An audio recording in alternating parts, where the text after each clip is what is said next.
month long, we're honoring Black history, and today we spotlight one of the nation's oldest Black book clubs. It started here in Indy when segregation and racism meant most Black women had limited access to literacy. Fox 59's Birchelle Edmé introducing us to the women who made history and also the ladies upholding that legacy a century later.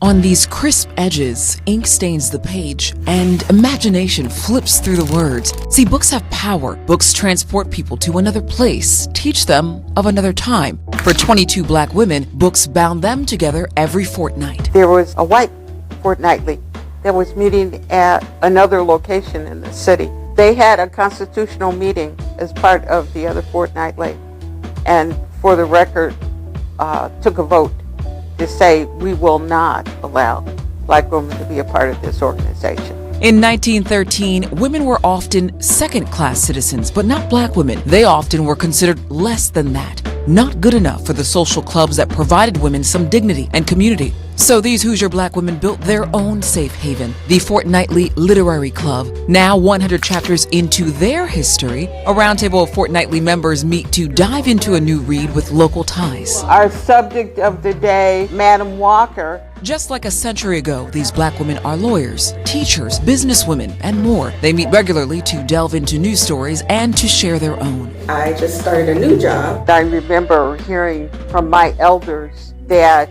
one thing that nobody can take away from you is your knowledge. Mary Richards is president of the book club. She's worked to share knowledge with other women just as the club's founder did. By 1923, Ora Skelton Willett led regular meetings, and by 1928, they were chartered, becoming one of the oldest Black book clubs in the nation. They had the fortitude to master through all of the other kinds of things that were going on, the sexism, the racism, the economic deprivation. Book club members like Murs Tate fought for Black women's place in society. Tate was the first Black student to graduate from Western Michigan University's Teachers College, the first African-American woman to attend the University of Oxford, first Black woman to earn a Harvard PhD in government and international relations. And before MLK or Eleanor Roosevelt, it was this book club member who spoke at the downtown Indy YMCA's Monster Meeting, a public forum on the nation's problems. Just like today, Fortnightly wasn't just a social club. They've been committed to being a part of the community and being a place where Black women could turn to. Butler's Hub for Black Affairs and Community Engagement and the Irwin Library are now preserving that valuable history with a fortnightly literary collection. It encourages racial equity by featuring different Black authors and uplifts literacy in Indy classrooms. The scores don't always represent how smart the students really are, and we want to make sure that they have access to different books that represent them. Current book members agree, having donated books annually and giving scholarships to high school students. As they pour back into the community, they pour into each other too. I say to one. They celebrate and empower each other. I say to all. And they read, remembering they belong just as 22 brave women did. They were truly inspirational. We're dealing with all of the social pressures, but still made time.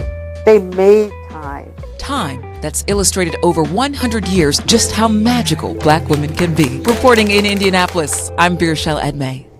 By the way, the book club remains active today and regularly invites new members to join. To learn more about the Fortnightly Literary Club and ways to get involved, you can visit our website, fox59.com, and there you'll also find several events hosted by the Indianapolis Public Library, including book clubs honoring Black authors and Black History Month. Meanwhile, Fox 59 will continue to highlight special reports throughout the month. We hope you tune in February the 23rd at 7:30 p.m. for our 30-minute special honoring Black history in the Hoosier State and beyond.